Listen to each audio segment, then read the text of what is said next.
শ্রী শ্রী নিত্যানন্দ মহামহোৎসবের প্রথম দিনে হৈমী একাদশীর দিন শ্রীপাঠ আপনাদের শ্রবণ করিয়েছেন পিতা প্রভুপাদ শ্রী অশোককৃষ্ণ গোস্বামী। তিনি তার পাঠে প্রথম দিন বলেছেন বৈষ্ণবের লক্ষণ, বৈষ্ণবের করণীয় কার্য, বৈষ্ণবের ভক্তি রস সম্বন্ধে এবং বৈষ্ণবের চেতনা কি করে জাগৃত করতে হয়। শুধু বৈষ্ণব বলে নয়, জায়গাটি সমগ্র বিশ্ববাসীর কাছে চেতনা কি, এক কথায় যদি সেই শ্রীপাঠের বক্তব্য দেওয়া যায় তাকে বলে চেতনা। যেই চেতনা যদি উদ্ধৃত না হয় তাহলে ভক্তি কোনোদিনও দাঁড়াবে না। কিরকম সেই চেতনা? শ্রীমদ্ ভাগবতমের মধ্যে বহু প্রসঙ্গ রয়েছে এই চেতনা উদ্ধৃত করা, কিন্তু শ্রীমদ্ ভাগবতম যেহেতু একটি লীলাময় গ্রন্থ, লীলাময় গ্রন্থ এবং চেতনাময় গ্রন্থ দুটির মধ্যে নিশ্চয় তফাৎ আছে।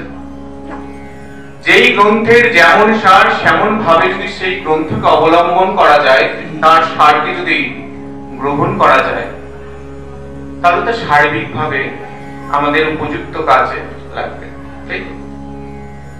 একদিকে রয়েছে দেখুন শ্রীমদ্ ভগবত গীতা, একদিকে শ্রীমদ্ ভাগবতম রয়েছে। শ্রীমদ্ ভাগবত গীতা এবং ভাগবতমের মধ্যে পার্থক্যটি কোথায়?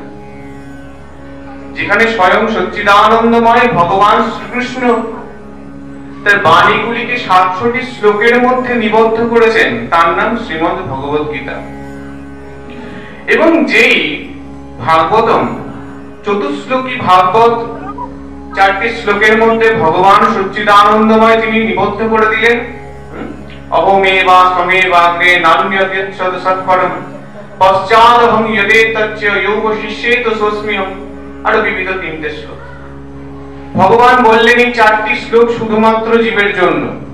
ভগবান বললেন ব্রহ্মাকে, ব্রহ্মা সেই 4টি শ্লোককে নিয়ে বললেন তার মানসপুত্র দেবর্ষিপাদ নারদকে, দেবর্ষিপাদ নারদ সেই চতুশ্লোকী ভাগবত প্রণয়ন করলেন কৃষ্ণ দ্বৈপায়ন বেদব্যাসকে।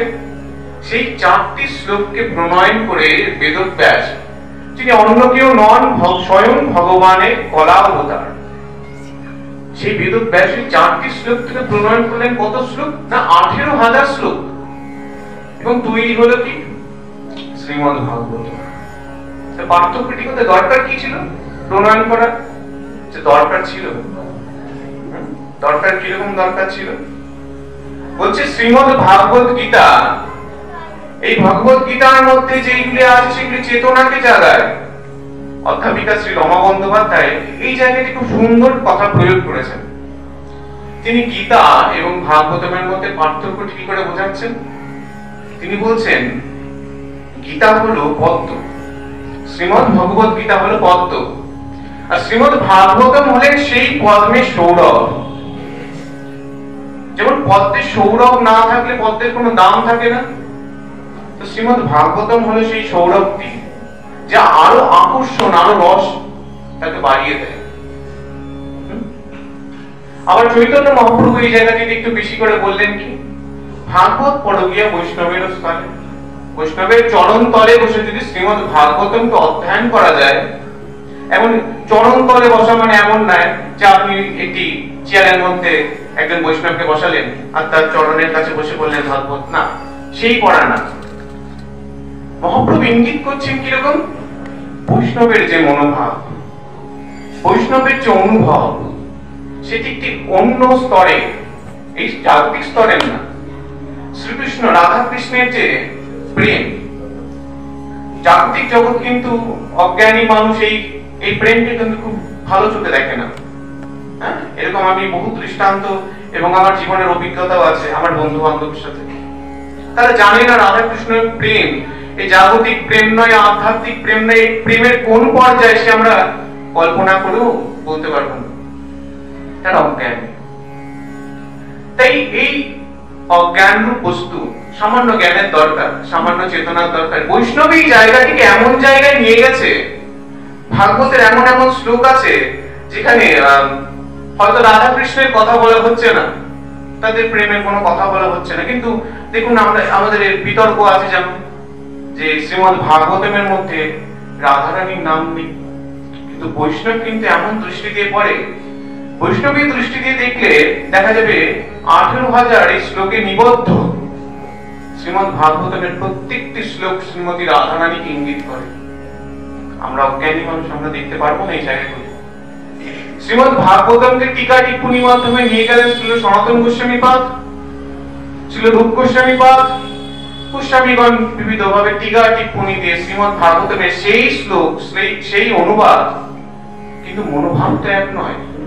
সনাতন গোস্বামী পাদের যে অনুভব, তার অনুভবের সাথে তো আমার অনুভবের কোনো তুলনাই হয় না। রূপ গোস্বামী পাদের সেই কাব্যিক প্রতিভার সাথে আমাদের মতো দিনহীনের তো কোনো তুলনাই হয় না। তাই পার্থক্যটি কোথায়? চেতনা উদ্ধৃত নেই। আমরা ভালোকে ভালো দেখি না, খারাপকে ভালো দেখি, এই দৃষ্টি তো আমাদের মধ্যে নেই। শ্রীমদ ভগবত গীতা সেই 67 শ্লোকে নিবদ্ধ সপ্ত শ্লোকী গীতা, যা আমাদের চোখকে খুলে দেয় এমন ভাবে, যেখানে আমরা ভক্তি নামক এই পিলারটিকে দাঁড় করাতে পারবো। চেতনার যে বেস, এটি ভূমি, যার উপর আমাদের ভক্তি নামক এই পিলারটিকে দাঁড় করাতে হবে। এবং শুধু ভক্তি নয়, শ্রীমদ ভাগবত আরো দুটি বলছে, যে জ্ঞান, ভক্তি আর বৈরাগ্য, তিনটিকে ধরছে। একটি নয়, তিনটি। কেন তিনটিকে ধরছেন কেন? ভক্তিতে কি ক্ষতি ছিল? আজকের প্রসঙ্গটি শ্রীপাঠকে আমি এর উপরই রাখবো, চেষ্টা করবো আপনাদের সামনে বলে। শ্রীমদ ভাগবতের মধ্যে একটি বহু প্রসঙ্গ এবং খুব সুন্দর উপাখ্যান রয়েছে মঙ্গলাচরণের মধ্যে। দেবর্ষিপাদ নারদের সহিত ভক্তিদেবীর কথোপকথন, খুব সুন্দর উপাখ্যান। দেবর্ষিপাদ নারদ তিনি, আমরা সবাই একটি দেবর্ষিপাদ নারদ সম্পর্কে বললে একটি ধারণা রেখে দিয়েছি তিনি কুটকাচালি করেন, পাতালের কথা স্বর্গে, স্বর্গের কথা পাতালে, বিবিধ জায়গায় তিনি লাগিয়ে বেড়াবে না। দেবর্ষিপাদ নারদ এই চরিত্রটি যদি না থাকতো, এতগুলো গ্রন্থ প্রণয়নই হতো না। কাউর তো দরকার এধারকার কথা ওধারকে দেবে। তার কথার উপর ভিত্তি করে শ্রীকৃষ্ণ আসছেন, স্বয়ং ভগবান আসছেন। তিনি যদি না বলতেন তাহলে পুরো লীলাটি উল্টো হয়ে যেত। স্বয়ং ভগবানের ইচ্ছা অনুসারে সবকিছুই হয় ঠিকই, কিন্তু যখন লীলাকে আস্বাদন করতে হয়, লীলাকে অ্যাজ দেখতে হয়। যেমন আছে লীলা, তেমন যদি আস্বাদন করা যায় তাকে, তাহলে লীলার আনন্দ, লীলার যে রস, তা মনে অনুভব করা যায়। আমি যদি সবই ছেড়ে দিই, ভগবান তো সবই করেছেন। কোন সিনেমা দেখতে গেলে আমি আগেও বলেছি, সিনেমার সবটুকু প্রথমেই জেনে গেলে সিনেমা দেখতে মজা থাকে না। আস্তে আস্তে, আচ্ছা এটা হলো, এরপর ওটা হবে, আচ্ছা ভিলেনটা কিডন্যাপ করে নিয়ে গেল, কি হবে এরপর, যে এই যে আস্বাদন, পরের ক্ষণে কি হবে, পরের ক্ষণে কি হবে, সিনেমা দেখতে গেলে যেমন লাগে, তেমনি লীলাকে সেমন ভাবে আস্বাদন করতে হবে। প্রথমেই ভগবানকে ভগবত সত্তারই তকমাটি দিয়ে দিলে লীলা কিন্তু ভেস্তে যাবে। তিনি স্বয়ং সত্তা, সেই সচ্চিদানন্দময় ঠিকই, ত্রিলোকীনাথ তিনি সচ্চিদানন্দ ঠিকই, কিন্তু শ্রীমান মহাপ্রভু এখানে কিন্তু তার ভগবত সত্তা প্রকাশ করছেন না। বৃন্দাবনের ভূমিতে শ্রীকৃষ্ণ তার ভগবত সত্তা প্রকাশ করছেন না, এমন ভাবে করছেন, করছেনও কিন্তু কেউ বুঝতে পারছেন না। তাই তাকে যদি তেমন ভাবে নেওয়া যায়, দেখবেন বৃন্দাবনের, আমরা জানি না বৃন্দাবনের সেবা কিন্তু নবদ্বীপের সেবার মতো নয়। বৃন্দাবনের সেবায় আমরা যেমন নবদ্বীপের বাসী, আমাদের মধ্যে এরকম ভাব আছে যে ভগবান, তিনি ভগবত সত্তা, স্বয়ং ভগবান তিনি, তার কাছে যেতে গেলে শুদ্ধ বস্ত্র, নিয়ম নীতি মেনে পরিপাটি করে, আমাদের দাস্য ভাব। বৃন্দাবনের বাসীর মধ্যে কিন্তু সেই ভাবটি নেই। আপনি বৃন্দাবনবাসীর যদি আচরণ দেখেন, সেখানে গিয়ে আপনি কিন্তু ক্ষুব্ধ হয়ে যাবেন, কারণ আমরা দিনহীন, আমরা কি জানি না। বৃন্দাবনবাসীর আচরণের সম্বন্ধে আমাদের তুলনা করব, তখনই পড়ে যাবো আমরা মহা অপরাধ। এই জন্য বৃন্দাবনকে যদি না জেনে বৃন্দাবনে যাওয়া যায়, এটি মহা অপরাধের ভাগী, আর কিছুই নয়। বৃন্দাবনকে জেনে বৃন্দাবনে গেলে বৃন্দাবনের রস পাওয়া যায়। ভাবুন একবার, শ্রীমন রাধারমন, গোপাল ভট্টের প্রাণধন শ্রীমন রাধারমন, তিনি আপনার সামনে দাঁড়িয়ে আছেন, ছোট্ট বিগ্রহ নারায়ণ শিলা। নারায়ণ থেকে তো প্রকটিত। সেই রাধারমণ আপনার সামনে দাঁড়িয়ে আছে, আজকে শৃঙ্গার বড় সুন্দর হয়েছে, আপনার পাশেও একজন ভক্ত দাঁড়িয়ে আছে, একই মূর্তি দর্শন করছেন তারা, সেই ছোট্ট শ্রীমন রাধারমণ। আপনিও দেখছেন, আপনার পাশের জন দেখছেন, আপনার পাশের জন কিন্তু দেখছেন, কিন্তু তিনি কি শুধু দর্শন করছেন না, তার চোখ দিয়ে অঝরে জল গড়িয়ে যাচ্ছে, অঝরে অঝরে অশ্রুপাত করছেন, তিনি ভাবে গলিত হয়ে যাচ্ছেন, কিন্তু আপনার মধ্যে কোনো ভাব নেই। কেন? আপনিও দর্শন করছেন, সেও দর্শন করছে, আপনার মধ্যে ভাব নেই, ওনার মধ্যে ভাব কেন? এই প্রশ্নটি আমাকে করতে হবে। চেতনার প্রথম কাজ হলো প্রশ্ন। মানুষ শুধু এখানে বুদ্ধিমত্তা নিয়ে এসেছে এইটুকু নয়, যে জীবের অন্যান্য পশুদের থেকে মানুষের পার্থক্য কি, যে মানুষের বুদ্ধি আছে, পশুদের বুদ্ধি নেই। আমাদের ঠান্ডা গরম অনুভব থাকলে, আমরা একটু ঠান্ডা লাগলে কম্বল জড়িয়ে নিতে পারি, তাদের সেই বুদ্ধিটি নেই। এই কথা বলা ভুল। বৃন্দাবনে যদি আপনি যান, বঙ্কু বিহারীতে যাবেন, ওরে বাবা খতরনাক জায়গা। বঙ্কু বিহারীর গলি, বাকে বিহারী যে গলি, ও তো যে সে জায়গা নয়। ওখানে ডেরা দিয়ে পাঁচিলে হনুমান বাদরা বসে থাকে। আবার শুধু তাই নয়, এই রিসেন্ট আমাদের যাওয়া হয়েছিল, ভক্তদের সাথে যাওয়া হয়েছিল বঙ্কু বিহারীতে, বাকে বিহারীতে। ওখানে গিয়ে সেই একজন ভক্তকে বলা হয়েছিল, সে এখনো পাঠ শ্রবণ করছে, আমি বলবো না তার নাম কি, তাকে বলা হয়েছিল আপনি কিন্তু চশমা পরে যাবেন না, খুব খতরনাক জায়গা।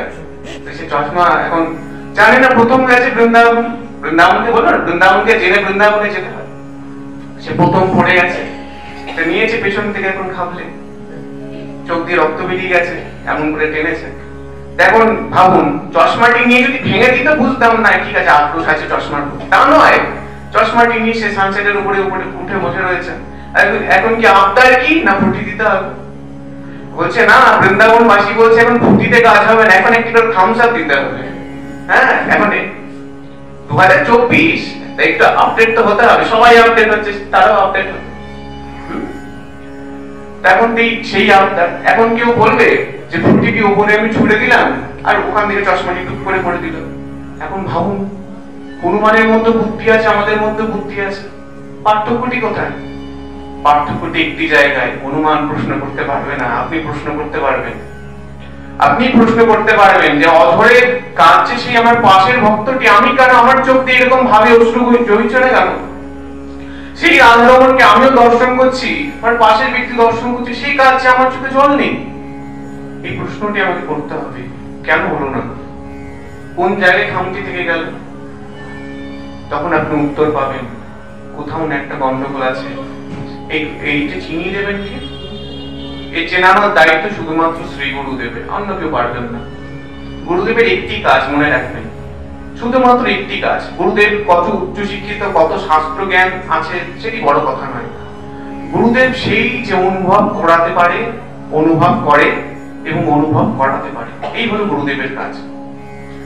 এবার কোন ব্যক্তির, যেমন ধরুন কবির বলে একজন আছেন, কবিরের দোহা খুব বিখ্যাত দোহা, কবির। তিনি বলছেন, কবির হিন্দিতে তিনি দোহা লেখেন, চলতি চক্কি দেখ কবিরা রোয়ে, চলতি চক্কি দেখ কবিরা রোয়ে, দো পাটন কে বীচ সাবুত বচে না কোয়ে। হিন্দিতে বলছেন তিনি দোহাটি, কি বলছেন? চলতি চক্কি দেখ কবিরা রোয়ে।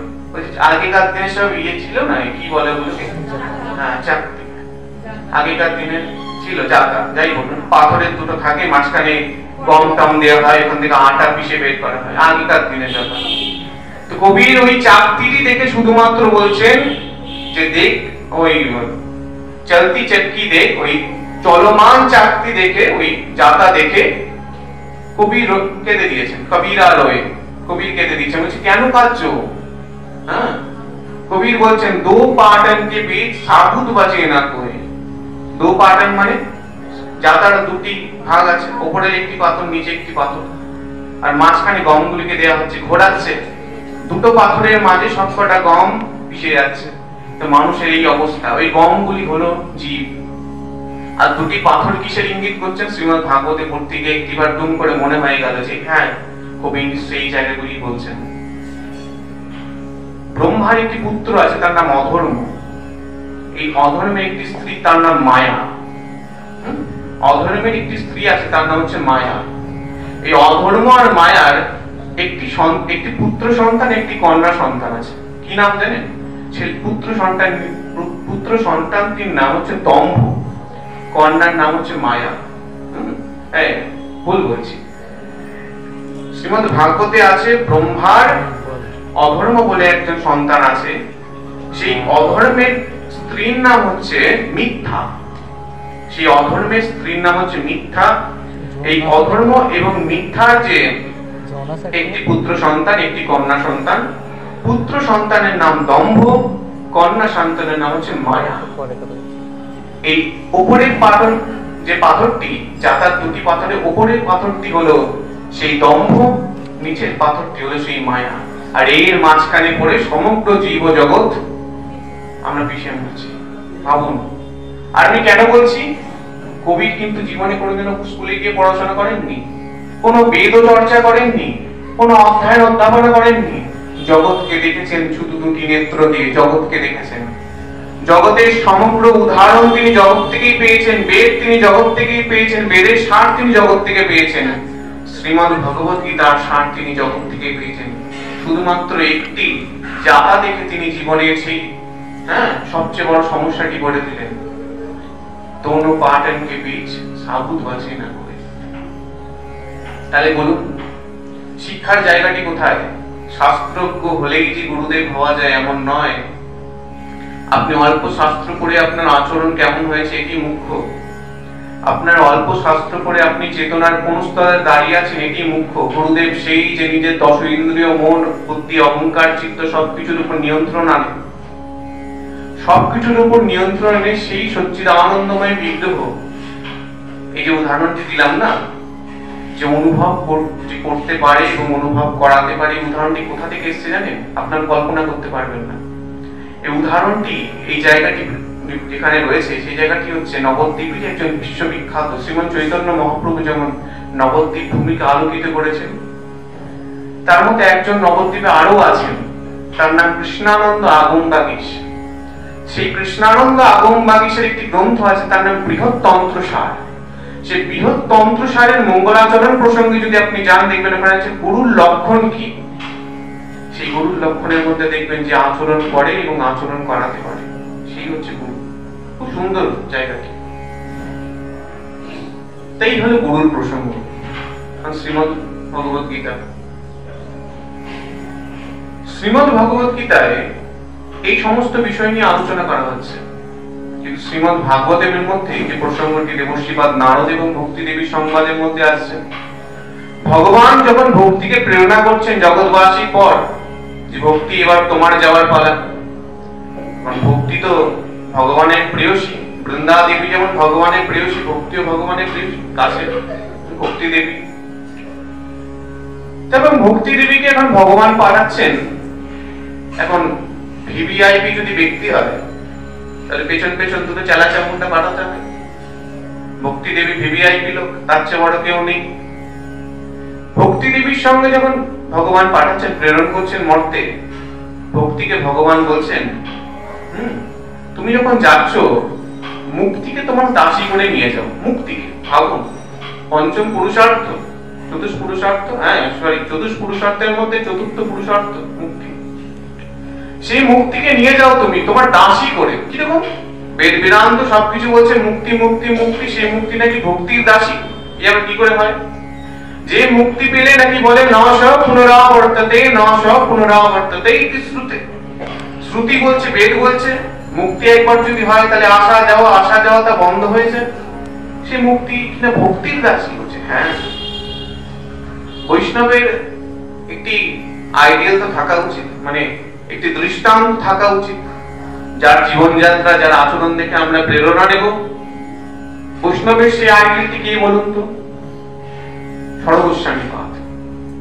ষড়গোস্বামীগণের আচরণ, ষড়গোস্বামী পাদের ভজন, তাদের গ্রন্থ আমরা পড়ে অনুভূতি লাভ করতে। সেই ষড়গোস্বামীগণই বলছেন যে মুক্তি পমনবৎ, বমনবৎ মানে কি? লোকে বমি দেখলে যেমন ঘৃণা পায়, পাশে যদি কেউ বমন করে অর্থাৎ বমি করে, তা দেখলে যেমন ঘৃণা আসে, বলছে মুক্তি দেখলে বৈষ্ণবের তেমন ঘৃণা আসে। মুক্তি পেলে তো আমি পেয়ে গেলাম, সমগ্র জগতের আমি তোমার সাথে লীন হতে তো আসিনি, আমার সালোক্য স্বামীপ্য সারূপ্য সাযুজ্য এইসব মুক্তি চাই না। মুক্তি পেলে গেলে তো আমি তোমাদের সাথে লীন হয়ে যাব, আমি তো লীন হতে আসিনি, আমি তো তোমার সেবার কামনা নিয়ে এসেছি। দেখবেন বৈষ্ণব যখন তার যখন তিরোধান হয়, বৈষ্ণব যখন প্রাপ্তি হয়, বৈষ্ণবগণের দেখবেন নামের আগে দেয় নিত্য লীলা প্রবিষ্ট, নিত্য সেবা নিযুক্ত, নামের আগে দেয়।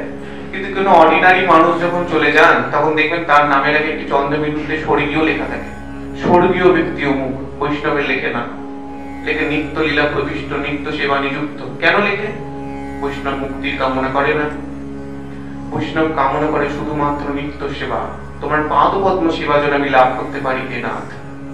আমরা লক্ষ্মী পুজো করি, হ্যাঁ, লক্ষ্মী পুজো কেউ বলতে পারবে না এখানে ঘরে ঘরে নিত্যানন্দ ত্রয়োদশী, নিত্যানন্দ প্রভুর আবির্ভাব, শ্রীমান চৈতন্য মহাপ্রভুর আবির্ভাব কতটা পালিত হয় আমি জানি না, পাই না বলতে গেলে।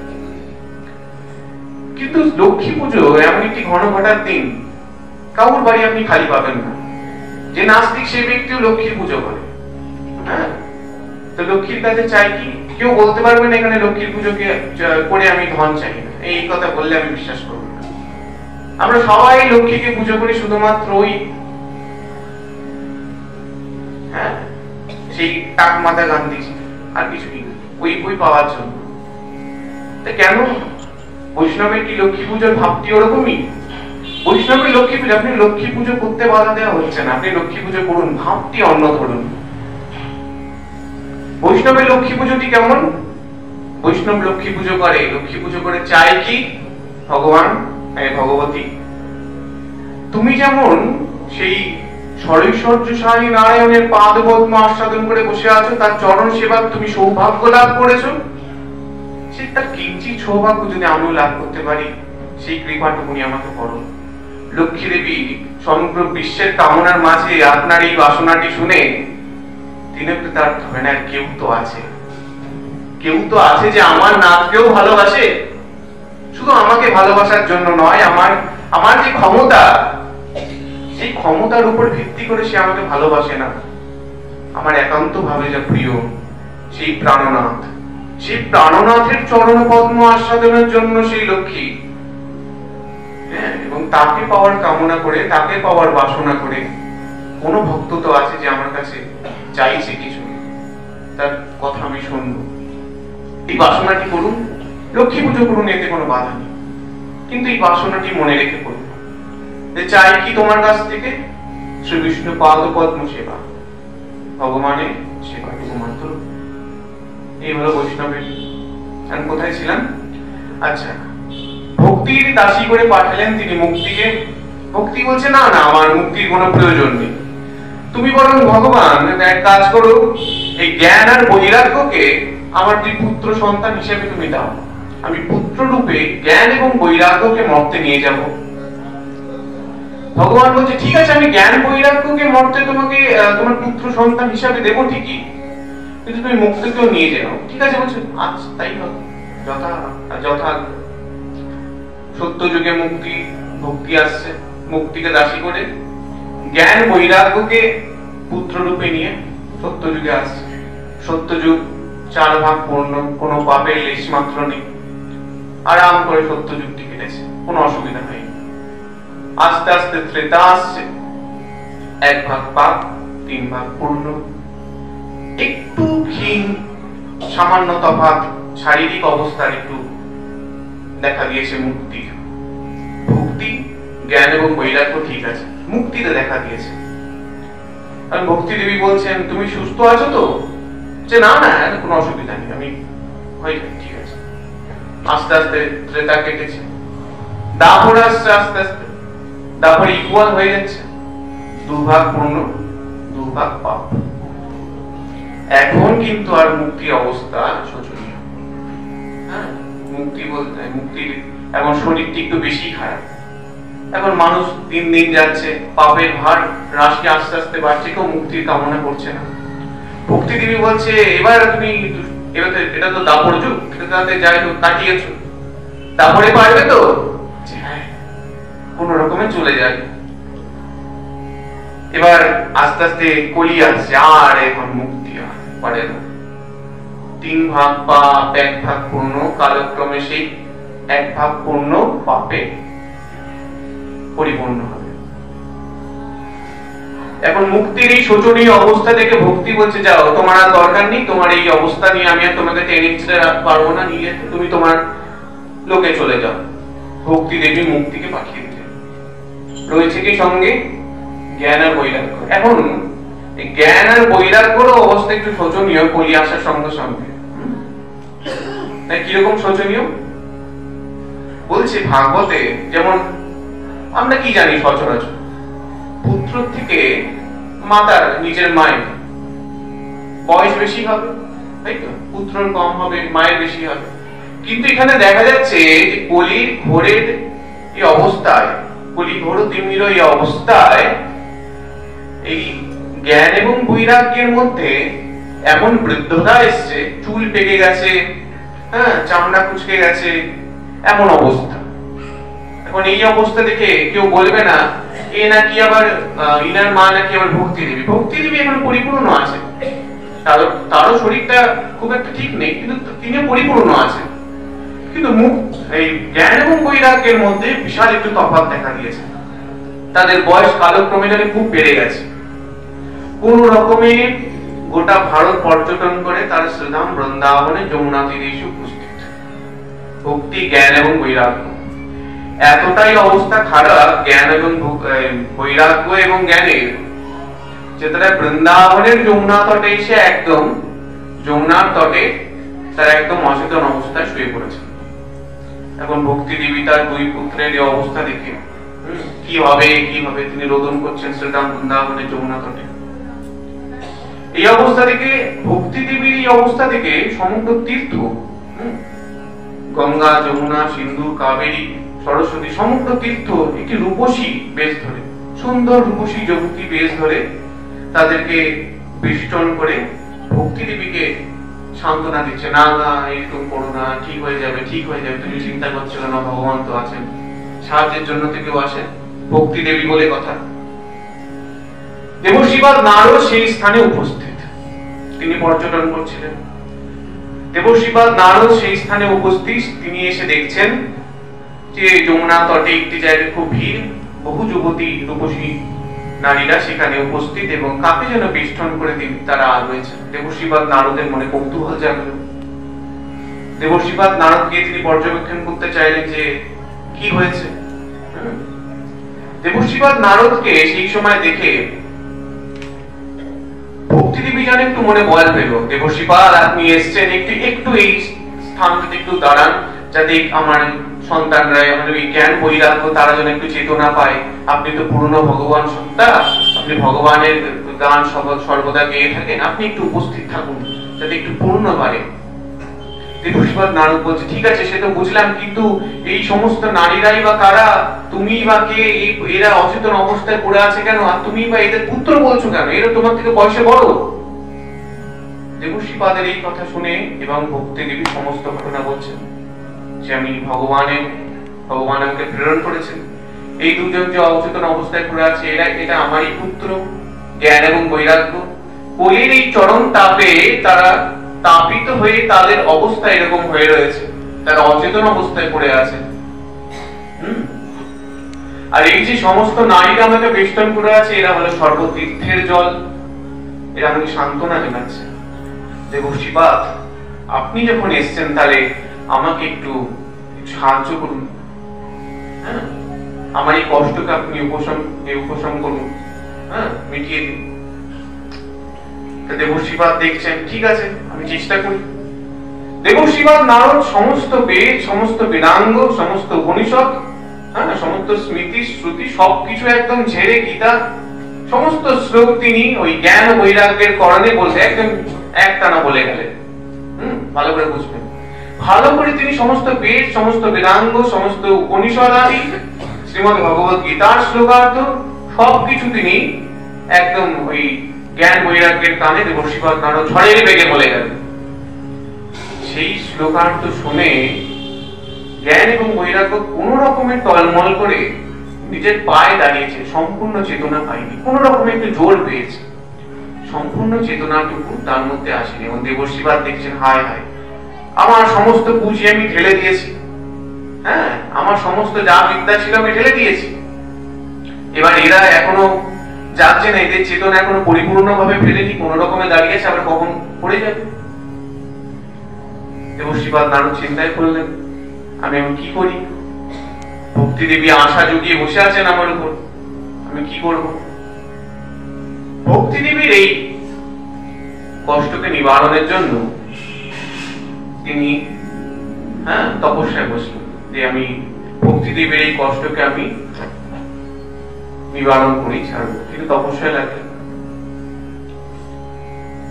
দেবর্ষিবাদ নারদ তপস্যায় বসেছেন, তপস্যা করতে করতে তার সামনে উপস্থিত হয়েছেন তার যাদের দরকার ছিল তাই 5 বছরের ছোট্ট ছোট্ট বালক শিশুধারী চতুষ্সনক, সনক সনন্দ সনাতন সনত কুমার, সেই তারা উপস্থিত হয়েছেন ছোট্ট দিগম্বর অবস্থায়, কিন্তু অপরূপ বেশ, বেদ বেদান্ত সক্রিয় ঠোঁটস্থ মুখস্থ, এমন কিছু নেই, ভগবানের প্রিয় পার্ষদ, কেউ তাদের আটকাতে পারেন না, তারা এসে উপস্থিত, আর তাদের চাই। আচ্ছা, দেবর্ষিবাদ নারদ এখন তাদের থেকে খুব খুশি, যা আমার এবার কষ্টের উপশম হবে, আমার আর কোনো চিন্তা থাকলো না। দেবর্ষিবাদ নারদ সমস্ত ঘটনা তিনি সনত কুমারগণকে শুনিয়েছেন, কুমারাদিগণকে শুনিয়েছেন। সমস্ত কিছু শুনে কুমারাদিগণ বলছেন, দেবর্ষিবাদ, তোমার এরকম অবস্থা কেন? তুমি এত ছটফট করছো কেন? জ্ঞানী ব্যক্তি তো এরকম করে না। তোমার চেতনা এত উদ্ধৃত হলো কেন? তোমার চেতনা তো টলমল করলো কেন?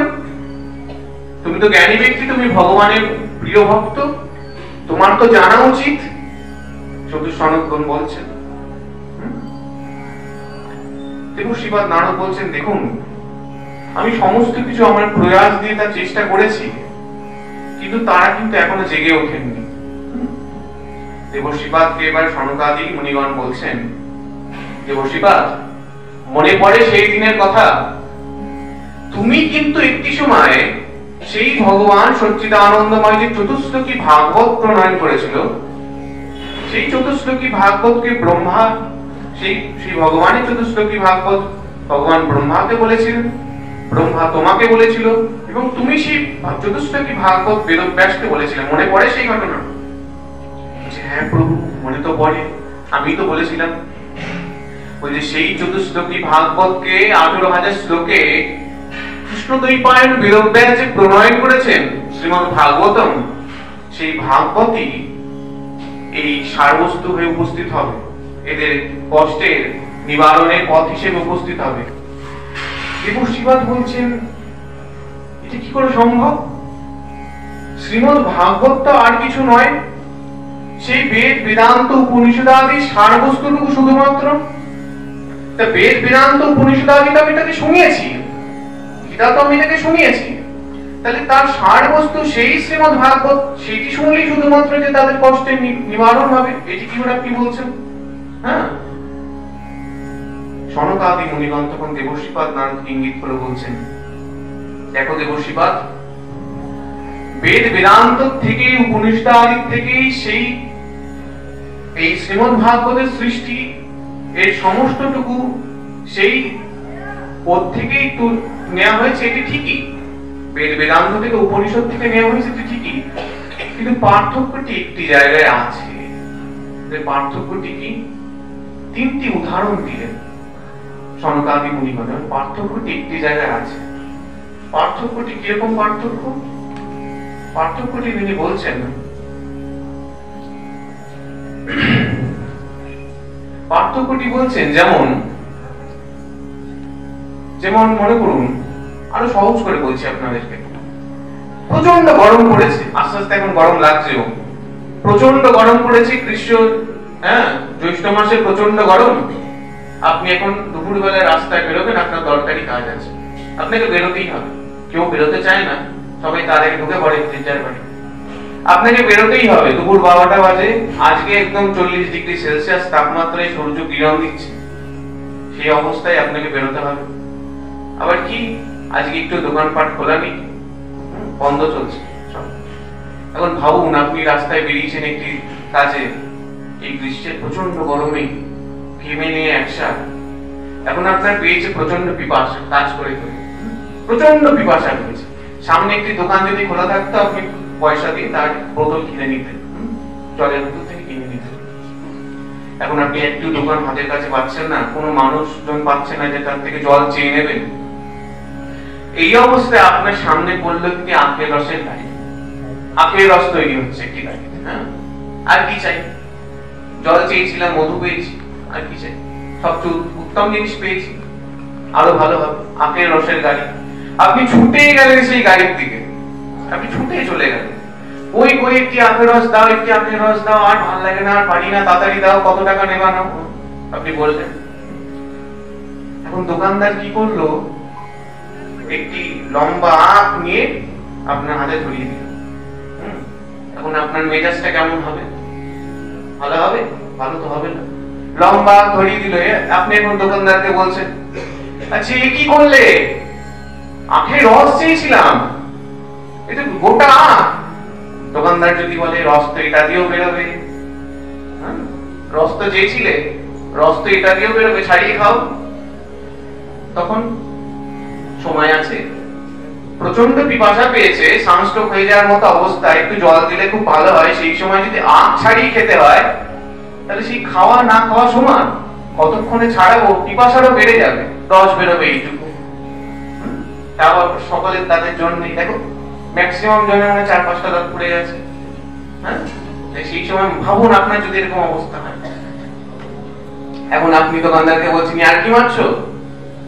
এই সময় কি এই কথা বলার প্রয়োজন আছে?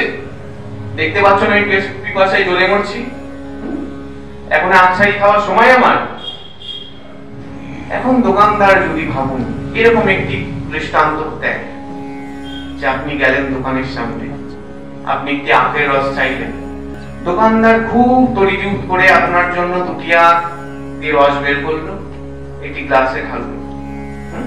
ভাবুন, কল্পনা করবেন এরপর যে কথাটি আসবে সেটি খুব কাজে। একটি গ্লাসের মধ্যে ঢাললো, শুধু ঢেলে দিয়ে দিল না যে রসটি বেরোলো দিয়ে দিলাম, না, তড়িঘড়ি করতে হবে, তাকে তো তড়িঘড়ি করে পরিবেশন করতে হবে, তবে না গ্রাহকের মনে লাগবে কিরকম পরিবেশন। ঢাললো একটু পুদিনা পাতা, একটু লেবু, যেন জিভ এরকম এরকম করলো, একটু পুদিনা পাতা। হ্যাঁ, ও রস বিক্রি করে অভিজ্ঞতা হয়ে গেছে। একটু পুদিনা পাতা, একটু লেবু, একটু বিট লবণ, আর কি পড়ে? আর কিছু পড়ে না, এই পড়লো। আর শুধু এইরকম করে দিল না, ধরে স্ট্র দিল। এবার আপনি একটি জায়গায় 3টি গ্লাস খাবেন। শ্রীমদ ভাগবতের বেদ বেদান্ত এবং শ্রীমদ ভাগবতের মধ্যে পার্থক্যটা এখানে। বেদ বেদান্তের মধ্যে সমস্ত সার লোকায়িত অবস্থায় আছে, অজ্ঞানী ব্যক্তি সেই সারকে গ্রহণ করতে পারে না।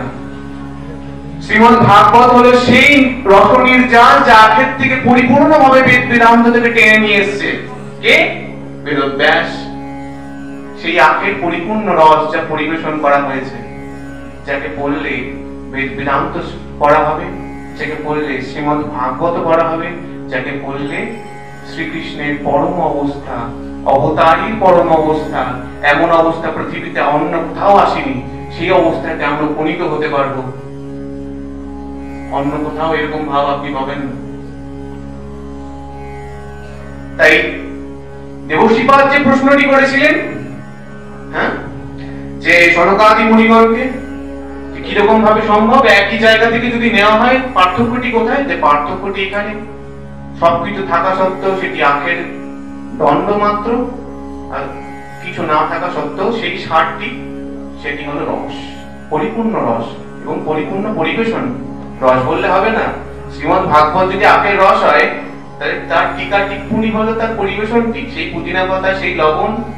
হ্যাঁ, শ্রীমদ ভাগবতের 10ম স্কন্ধ আপনি ভাগবত থেকে পড়বেন, আর সেই 10ম স্কন্ধ পড়বেন সনাতন গোস্বামী, রূপ গোস্বামী পদে, তাদের টিকায়। সেটি হলো পূর্ণ পরিবেশন। তার মধ্যে বিপ্লবন আছে, তার মধ্যে লেবু আছে, তার মধ্যে সবকিছু আছে।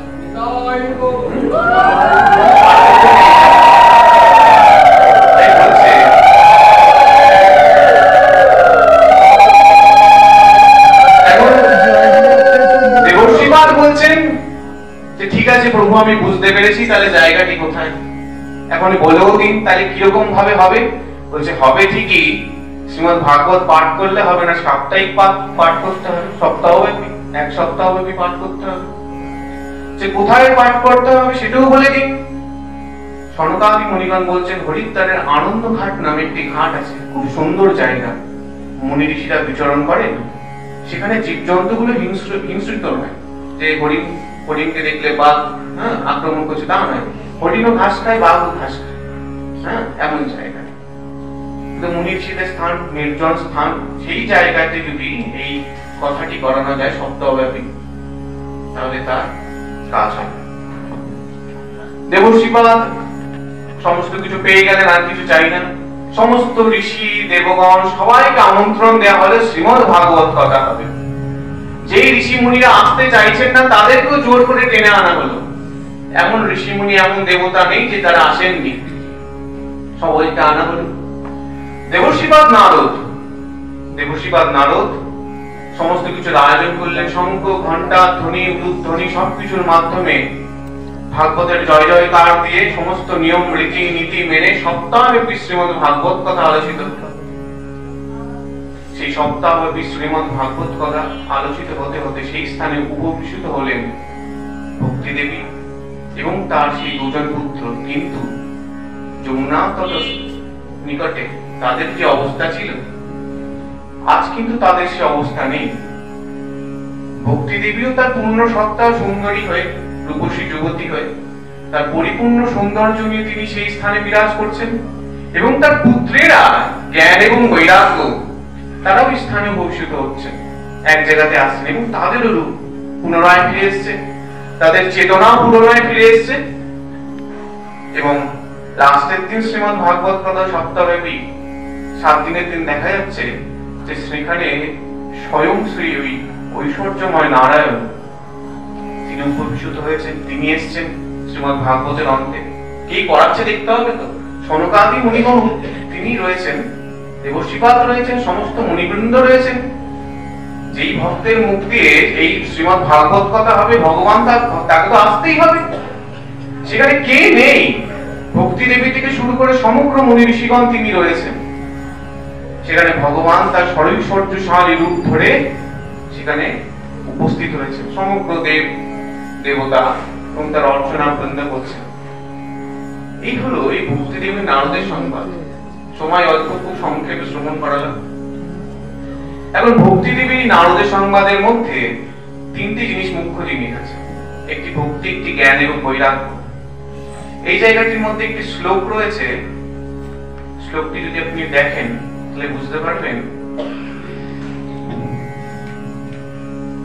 সত্যাদি ত্রিযুগে বোধ বৈরাগ্য মুক্তি সাধক কলৌতু কেবলা ভক্তি ব্রহ্ম সাজুর্যকারিণী। আচ্ছা, আমরা এতক্ষণ যে শ্রবণ করলাম যে ভক্তি, জ্ঞান, বৈরাগ্য 3টি দরকার, তাহলে এখানে আবার কেবলা ভক্তি বললো কেন? যে সত্যাদি ত্রিযুগে বোধ বৈরাগ্য মুক্তি সাধক কলৌতু কেবলা ভক্তি কেন বলো? কেবলা ভক্তি কলৌতু কি করে বলো? ভক্তি আছে, জ্ঞান আছে, বৈরাগ্য আছে, হঠাৎ করে আবার শুধুমাত্র ভক্তি কলিযুগে বলছে না, এখানে কারণ আছে। কলিযুগের মানুষ বৈরাগ্য আনতে পারবে না। কলিযুগের মানুষের কাছে সেই পরিমাণ জ্ঞানটুকু নেই, যেই পরিমাণ জ্ঞানটুকু হলে নিজের চেতনাকে উদ্ধৃত করা যায়। সেটিও কলিযুগের মানুষ ভবিষ্যৎ প্রজন্মের জন্য হারিয়ে ফেলবেন। চৈতন্য মহাপ্রভু একটি শ্লোক এই জায়গাটিতে প্রণয়ন করলেন, একটি মাত্র তার অষ্টকের মধ্যে। কি করলেন? চেত দর্পণ মার্জনম ভব মহদাবাগ্নি নির্বাপনম শ্রেয় কৈরব চন্দ্রিকা বিতরণং বিদ্যাবধ জীবনম আনন্দাম ভূতি বরদনং প্রতিপদং পুরনামৃত সাধনম সর্বাত্ম স্মরণ পরম বিজয়তে শ্রীকৃষ্ণ সংকীর্তনম। একটি প্রথম যে শ্লোকটি অষ্টকের মধ্যে, প্রথম স্তবকটির মধ্যে তিনি সবকিছুকে একদম উদ্ধৃত করে দিলেন একটি শব্দের মধ্যে, তার নাম চেতনা। যে কলিযুগের মানুষ পারবে না।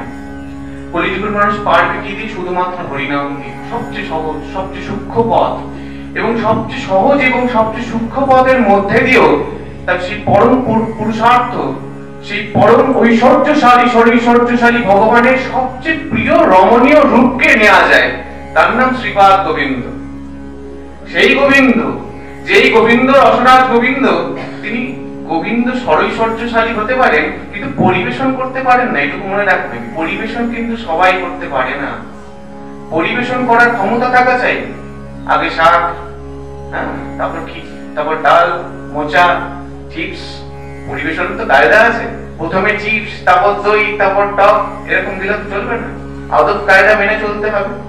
আবার কি শুধু আদব কায়দা মেনে নয়, 100টি লোক এসছে, তাহলে কার পাতে কতখানি দিতে হবে সেইটুকুর ব্যাপার আছে।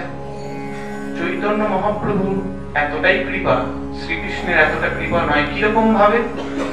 শ্রীকৃষ্ণ ব্রজলীলাটি দিয়েছেন ঠিকই, কিন্তু শ্রীকৃষ্ণ এতটাই চতুর যে তিনি পরিবেশনটি করেননি। হ্যাঁ, বলছে আমি ব্রজলীলা দিচ্ছি, আমি পরিবেশন করবো না, কারণ পরিবেশন আমি করতে পারবো না। চতুর শিরোমণি তো শ্রীকৃষ্ণ, তিনি পরিবেশন করলেন না। বলছে পরিবেশন করতে গিয়ে যদি এর পাতে বেশি পড়ে, ওর পাতে কম পড়ে, তাহলে কিন্তু সে রাগ করবে, আর সে কষ্ট পাবে। পরিবেশনটি আমার দ্বারা সম্ভব নয়। ভাবুন, ষড়ৈশ্বর্যশালী সচ্চিদানন্দময় বিগ্রহ ত্রিলোকীনাথ, ত্রিলোকীপতি, তিনি বলছেন আমি পরিবেশনটি করতে পারবো না। আমি ব্রজলীলা দিয়ে গেলাম, পরিবেশনটি করবে কে? পরিবেশনটি করতে যোগ্য পাত্রের প্রয়োজন। তার নাম শ্রী চৈতন্য মহাপ্রভু, তার নাম শ্রীপাদ নিত্যানন্দ প্রভু। তিনি পরিবেশনটি করছেন। কিরকম পরিবেশন? প্রত্যেকের পাতে সমান ভাগ। উঁচু জাতি হও, নিচু জাতি হও, কোনো বিচার নেই। তুমি ধনী হও, তুমি গরিব হও, কোনো বিচার নেই। বর্ণের কোনো বিচার নেই। কিভাবে নেওয়া যাবে সেটি? হরিনাম সংকীর্তন, বিজয়তে শ্রীকৃষ্ণ সংকীর্তন। শুধুমাত্র একটি কথার মাধ্যমে। সেই একটি কথাকে কাকে কাকে জয় করা যাবে? যে দর্পণ মার্জনম, জয় করে দেব সেই শ্রীকৃষ্ণ সংকীর্তনের মাধ্যমে। জয় করে নেব কাকে? ভব মহাদাবাগ্নি নির্বাপনম, সেই তাপত্রয়কে আমি জয় করে নেব। শুধুমাত্র কিসের মাধ্যমে? হরিনাম সংকীর্তন। কত সহজ পদ্ধতি। মন লাগুক না লাগুক, হরিনাম করতে হবে। মন লাগুক না লাগুক, হরিনাম করতে হবে। যেমন অবস্থা, যেমন ভাবে আছি, মালা আছে হাতের কাছে, না থাকুক মনে মনে করবো, যেমন ভাবে হোক 24 ঘন্টা যেন হরিনামটি থাকে। হরি বলো, নিতাই বলো, কৃষ্ণ বলো, গোবিন্দ বলো, যার নামই বলো, নাম করো। নামের দ্বারাই চেতনা উদ্ধৃত হয়, নামের দ্বারাই সমস্ত কিছু চলে আসে। ধ্রুবের একটি প্রসঙ্গ আছে, ছোট্ট করে বলে আজকে আমি বিশ্রাম দেবো শ্রীপাঠকে। মহারাজ ধ্রুবর একটি প্রসঙ্গ আছে। এই ধ্রুবর না, মহারাজ ধ্রুব, এটা তো অধম ধ্রুব। মহারাজ ধ্রুবর একটি প্রসঙ্গ আছে। মহারাজ ধ্রুবর প্রসঙ্গের মধ্যে একটি জায়গা রয়েছে, 5 বছরের শিশু অভিমান করে পিতার কোলে উঠবো, সে অভিমানটি নিয়ে মাতা সুরুচি তিনি বলছেন যে তুমি তো আমার গর্ভে জন্মলাভ করোনি, তুমি রাজার পুত্র ঠিকই, তুমি তো আমার গর্ভে জন্মলাভ করোনি, তুমি পিতার কোলে উঠতে পারবে না, এই স্বপ্ন তুমি দেখো না। 5 বছরের শিশু অভিমান করলো।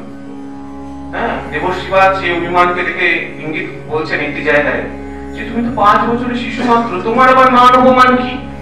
হ্যাঁ, দিগম্বর অবস্থায় ঘুরে বেড়ালো, তোমাকে আজ কেউ দেখবে না, তুমি শিশু, 5 বছরের শিশু, তোমার আবার মান অপমানের কি আছে? দেবশ্রীপাদের সেই কথাকে কিন্তু সেই 5 বছরের শিশু টলে যায়নি। দেবশ্রীপাদকে বলছে, দেবশ্রীপাদ আপনি একটি পথ দেখিয়ে দিন আমাকে, আমি কি করে নিজের এই কামনাকে, যে পিতার কোলে আমি উঠবো, এই বাসনাকে আমি পূরণ করবো। দেবশ্রীপাদ বলল, ঠিক আছে, তোমার মনে যখন এতই বল, আমি তোমাকে দীক্ষিত করছি। তিনি মন্ত্র দীক্ষিত করলেন। সেই মন্ত্রকে 5 বছরের শিশু নিজের তপবলে 5 মাস কি 6 মাস, তার থেকে অধিক হয়তো হয়নি, সেই জায়গাটিকে তিনি জয় করলেন। জয় করলেন কাকে? ষড়ৈশ্বর্যশালী বিষ্ণুকে। বলছে তপবলে তার প্রসঙ্গটি এমন রয়েছে ভাগবতে, তিনি তার এক পদ্মে দাঁড়িয়ে তপ করছেন এবং একটি বৃদ্ধাঙ্গুষ্ঠের উপর দাঁড়িয়ে 5 বছরের শিশু বায়ু